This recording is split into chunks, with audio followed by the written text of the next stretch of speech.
మొన్న నేను ప్రస్తావించా, అమిత్ షా ప్రత్యేకించి సరిహద్దులు వెంట తిరుగుతున్నాడు, సంథింగ్ ఏదో ఉంటుందని. దీని మీద పార్థసారథి పొట్లూరు గారికి సంబంధించిన కథనం చూద్దాం. భారత హోంశాఖ మంత్రి అమిత్ షా గారు హఠాత్తుగా పాకిస్తాన్ భారత్ అంతర్జాతీయ సరిహద్దును సందర్శించడం ఆసక్తిని రేకెస్తుంది.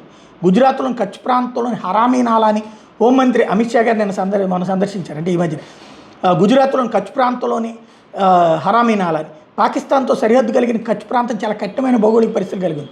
అమిత్ షా గారు హరామీ నాలాన్ని సందర్శించడం రొటీన్గా జరిగే చర్యగా భావిస్తున్నప్పటికీ ఏదో ప్రత్యేక కారణం ఉండదు. అఫ్కోర్స్ బోర్డర్ సెక్యూరిటీ ఫోర్స్ అనేది సైన్యంలో భాగం కాదు, హోమ్ మినిస్టర్లో అంతర్భాగం. ఏదో ఇంటెలిజెన్స్ సమాచారం ఉండి ఉండొచ్చు. అమిత్ షా గారి పర్యటన ఉద్దేశం సెక్యూరిటీ చెక్గా భావించచ్చా? అధికారికంగా స్మార్ట్ బార్డర్ ప్రాజెక్టులో భాగంగా అమిత్ షా గారి పర్యటన జరిగిందని చెప్తున్నా అనే కీలక అంశాలను పరిగణలోకి తీసుకుంటే ఇది అసాధారణ పర్యటన అనుకోలేదు, ఇది సాధారణ పర్యటన అనుకోలేదు. అమిత్ షా గారు పర్యవేక్షించిన అంశాలు, నిఘా కోసం ఉద్దేశించినటువంటి టెక్నాలజీని పరిశీలించడం అన్నది ఇక్కడ కీలకం. ప్రత్యేకించి పీటీజెడ్ కెమెరాల నుంచి వచ్చే దృశ్యాలను ఒకే చోట నుంచి చూడగలిగే కంట్రోల్ రూమ్ని పరిశీలించి అధికారులను పలు ప్రశ్నలు వేసి సమాధానాలు రాబట్టారు అమిత్ షా గారు. సరిహద్దుల దగ్గర పెట్టినటువంటి పీటీజెడ్ కెమెరాలు సరిహద్దులు దాటి భారత్లోకి చొరబడ్డానికి ప్రయత్నించే వాళ్ళని గుర్తిస్తాయి. క్రాస్ బార్డర్ స్మగ్లింగ్ నిరోధించే అవకాశం ఉంది పీటీజెడ్ కెమెరాలతో. కొత్తగా ఏర్పాటు చేసిన G7 మరియు G13 బోర్డర్ అవుట్ పోస్టుల్ని దగ్గరగా వెళ్ళి పరిశీలించారు అమిత్ షా గారు. G7, G13 అవుట్ పోస్టుల దగ్గరికి వెళ్ళాలంటే ఇరుకైన ప్రమాదకరమైన సన్నటి బురద కాలువలో ప్రయాణం చేయాల్సి ఉంటుంది. G7 అవుట్ పోస్ట్ దగ్గర BSF జవాన్లతో కలిసి తేనూరు సేవించారు అమిత్ షా గారు.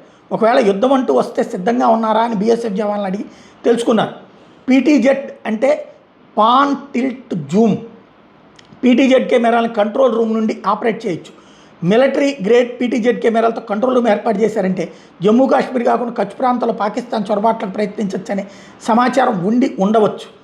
ఇకపోతే దుకాణాలు మూసేయండి IMF. గతంలో నేను పోస్ట్ పెట్టానని చెప్తున్నారు పార్థసారథి గారు. అన్ని దేశాలకు సైన్యం ఉంటుంది, కానీ ఒక సైన్యానికి ఒక దేశం ఉంది, దాని పేరు పాకిస్తాన్ అని. పాకిస్తాన్ సైన్యానికి ఫౌజీ ఫౌండేషన్ పేరుతో సంస్థ ఉంది. ఫౌజీ ఫౌండేషన్కి అనుబంధంగా సైన్యం నిర్వహించే వ్యాపారాలు, పాల ఉత్పత్తులు, పెద్ద malls, real estate, housing, hardware షాపులు, వస్త్ర దుకాణాలు, పెట్రోల్ పంపులు, ఇలా ఒకటేంటి ఆదాయం వచ్చే ప్రతి వ్యాపారం సైన్యం చేస్తుంది. సైన్యం చేస్తున్న వ్యాపారాలు కాబట్టి ₹1 కూడా పన్ను కట్టదు ప్రభుత్వానికి. 2 నెలల క్రితం IMF ఫౌజీ ఫౌండేషన్ పూర్తిగా మూసివేస్తే కానీ తదుపరి ఇన్స్టాల్మెంట్ అప్పుని ఇవ్వనని పాకిస్తాన్ కరాఖండిగా తేల్చెప్పేసి, ప్రజలు వ్యాపారం చేస్తే ప్రభుత్వానికి పన్నులు కడతారు, అదే సైన్యం అయితే పన్నులు కట్టదు, కాబట్టి తద్వారా ప్రభుత్వ ఖజానాకి నష్టం. కాబట్టి ఫౌజీ ఫౌండేషన్ దాని ద్వారా నిర్వహిస్తున్న అన్ని వ్యాపారాన్ని మూసివేయాలని చెప్పింది. ఫౌజీ ఫౌండేషన్ మూసివేయడానికి గడువు అంటూ ఏదీ చెప్పలేదు IMF. కానీ ఫౌజీ ఫౌండేషన్ పూర్తిగా మూసేసినట్టు తాము నిర్ధారించుకున్న తర్వాతే $1.2 బిలియన్ అప్పును రిలీజ్ చేస్తామని చెప్పింది. సో ఇప్పటికే ఫౌజీ ఫౌండేషన్ నిర్వహిస్తున్న ఒక్క వ్యాపారాన్ని మూసేస్తున్నట్టుగా సమాచారం. ఎటు మునిగిపోతున్నాం కాబట్టి చివరిగా ఖర్చు వైపు నుండి ఏదైనా చేయాలనే ఆలోచన పాకిస్తాన్ సైన్యాన్ని. జమ్మూ కాశ్మీర్ సరిహద్దు దగ్గర భారత సైన్యం ఇప్పటికే మోహరించింది కాబట్టి కచ్ ఆఫ్ రానాని పాకిస్తాన్ ఎంచుకున్నట్టుగా అనిపిస్తోంది. యుద్ధం అంటూ జరిగితే గట్టిగా 3 గంటల పాటు పోరాడగలిగే సామర్థ్యం లేదు పాకిస్తాన్.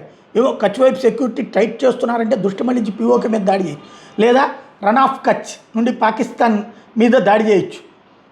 కచ్ నుండి నేరుగా పాకిస్తాన్లో ఉన్న సింధు రాష్ట్రంలోకి వెళ్ళొచ్చు.